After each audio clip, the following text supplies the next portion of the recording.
Neil Gaiman. I write books, and I write comics, and I write television, and films, and things, and I write for children, and I write for adults, and really I'm a bit all over the place.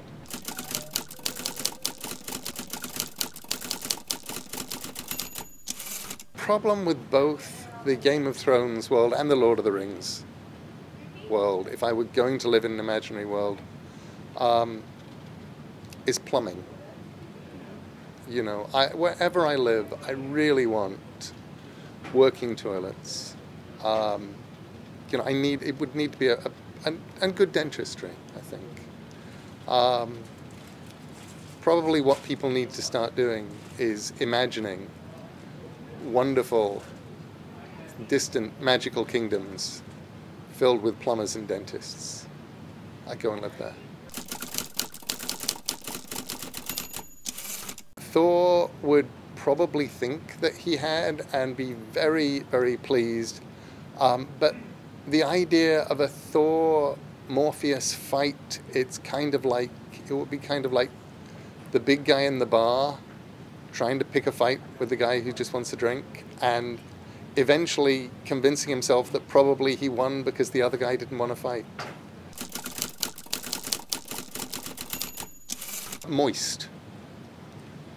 There's something about moist, and it sounds, it's almost the way that you have to contort your mouth while saying it.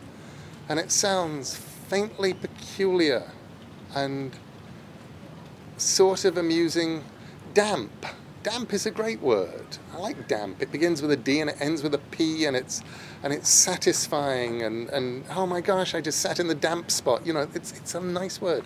Moist, on the other hand, sounds just, you aren't really willing to go with it. Is it wet? Is it not wet? I don't know. It's moist. And you have to, the things you do with your lips, moist.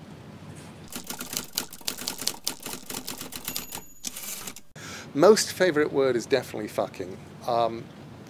Not the reasons that you would think, but because it's one of the very few words that exists as an interpolation into other words in the English language, and it's not something that you can do with a lot of words, and it's absolutely fan-fucking-tastic when you can. I'm absolutely and entirely untattooed, and feel vaguely guilty for not having a tattoo.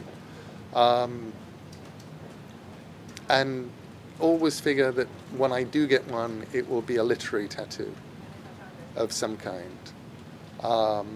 Give me an idea.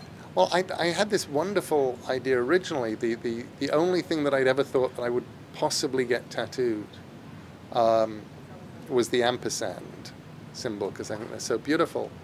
And I've been thinking about that. And then when I first met my wife, before she was even my wife, she had an album called Who Killed Amanda Palmer?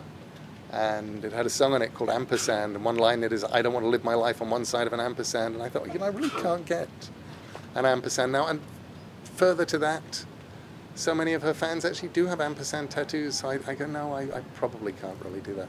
But they are beautiful. Maybe a semicolon one day.